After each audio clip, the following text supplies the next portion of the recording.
Hey peeps, what's going on? It's Josh. It's not Esther Day, but I want to wish you a happy Esther Day and let you know that I love you. Yesterday was my brother's birthday, and one of my brothers. And so basically I worked, and then we made the evening about him, which is exactly as it should be. But it was the end of the evening, and my sister Katie looked me in the eyes and she said, "Happy Esther Day. I love you."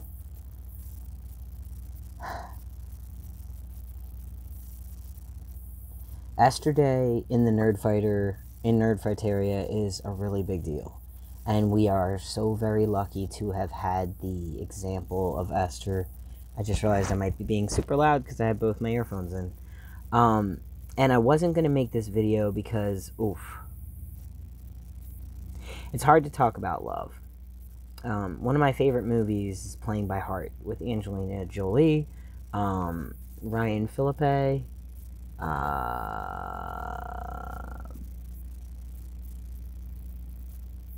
what's the Sean Connery? Sean Connery? The red-haired girl from X-Files, Jillian, whatever. You can Google it. Playing by Heart. And in the beginning of that movie, Angelina Jolie has like a monologue.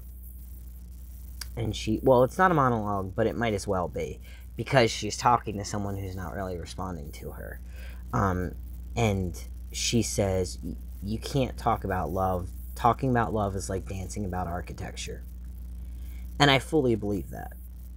That's become one of my beliefs that I've been like, yep, I'm here for that. That makes sense to me. But the reality is, we should still try. It's not easy to tell people that we love them, especially when it's the non-romantical type of love. The romance that comes with like a relationship, that you can get swept up in, and you can get real brave, and you can be real bold, and you can forget that love has so many forms.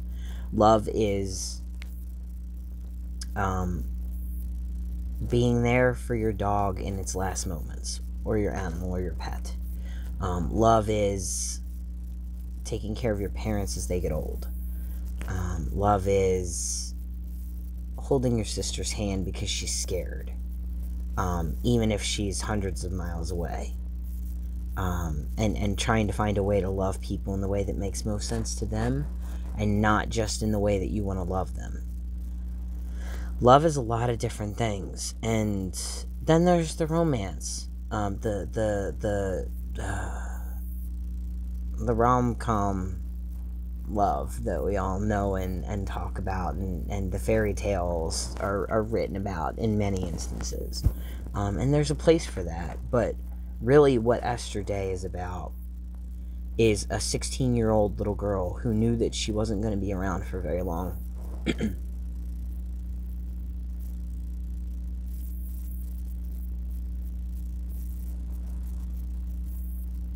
And John Green, one of the Vlog brothers, asked her, "How do you want us to? We're gonna make your birthday a Nerdfighteria holiday." And she said, and this was 10 years ago. John made a video about this yesterday. I'm making one today because I kept feeling the nudge to. But basically, she wanted us to celebrate love, and she wanted us to tell people that we love them. And that's hard, Esther. That's really hard. But also it's not. The more you do it, the easier it gets. And I think even though she was 16, she freaking knew that. She had wisdom that I didn't have at 16. And I'm in awe. So each and every one of you, I want to tell you, now there are some of you that watch that I'm not close to, and there are some of you that watch and you and I don't speak anymore. At some point, each and every one of you that watches one of these videos has been sent love by me. Even if we've never met, even if you've never commented, even if you've never liked anything, you're just watching this, maybe this is your first video.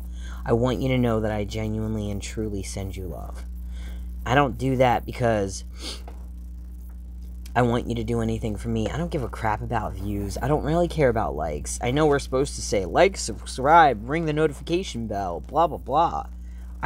That's never been why I've been here. The reason I've been here is the connection and the ability to reach out and toss a pebble into the pond and know that those ripples are going to last for an unknown amount of time. And I think that's the same thing that Esther did when she asked us to celebrate love on her birthday after she was gone. That little girl sent that message, that text message to John Green, knowing that she was going to die. Knowing that she was going to die young, and that she wasn't going to be around for much longer. And her wish wasn't for us to send her love or think about her.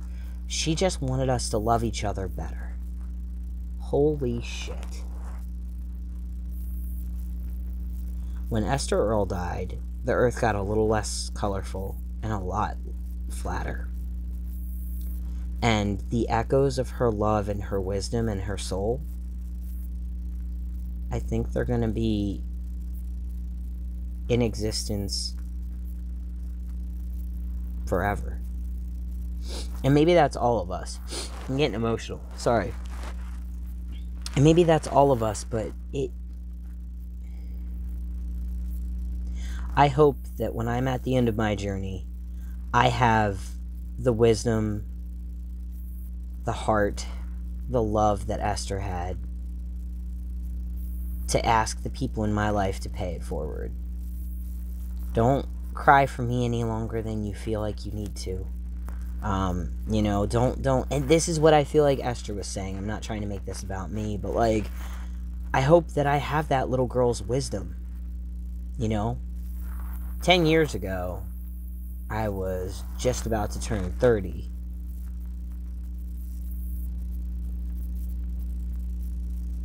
And I was still very much impressed by her heart. And the kid had been through so much. And she still made love a priority. I look up to Esther. And I know that's weird maybe because 16-year-old kid that's no longer living. I still look up to Esther. I stand with Esther and I love her.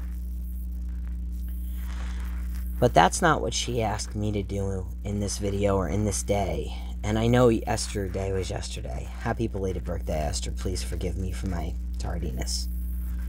But I'm going to also do what Esther asked. And I'm going to celebrate the people in my life that I love. My family, my friends, all of my loved ones, and also all of you. If you look around yourself and you don't see anyone else who will hug you, I'm here. If you look around yourself and you don't know of anyone else that can see the best in you, I'm here. Because each and every one of you is amazing and deserves love and deserves good things in your life. And for better or for worse, that's what I'm wishing for you. I'm hoping that higher power, God, universe, whatever you call it, maybe nothing, but I'm hoping that whatever it is that you want from life, it is delivered to you. I'm hoping that what you want from life is love and happiness and abundance of health and all of the good things. And wealth too, because you need money to live. But like mostly, I don't think when we get to the end of this, we look back and say, gee, I wish I had had a couple more $100,000. Maybe, but like, I hope that when I get to the end of my journey, that I look back and I think I loved the people that I wanted to love, and that I made time for my people, and I tried to be the best version of myself that I could be, and I loved hard. And I don't know if that'll be enough, but I don't think it'll have been a waste, at the very least. I think that's everything I wanted to say. I am truly sending each and every one of you love, and I ask you, if you can, reach out to someone that you care about, specifically someone who's not romantic to you, and tell them that you love them, because there is not enough of that in this world. And Esther was good, and she was kind, and she was loving, and she was smart, and her life was too short. And so I want to bring her along with me and celebrate her. And I might have forgotten the day yesterday until Katie said it to me, but the feeling is still the same. I want to bring her along with, and I would like you to do the same if you can. So I hope that wherever you are, you know that you're deeply, deeply cared about. And I hope that you do something kind for yourself today, because you deserve kindness. And I love you. Much love. Peep out.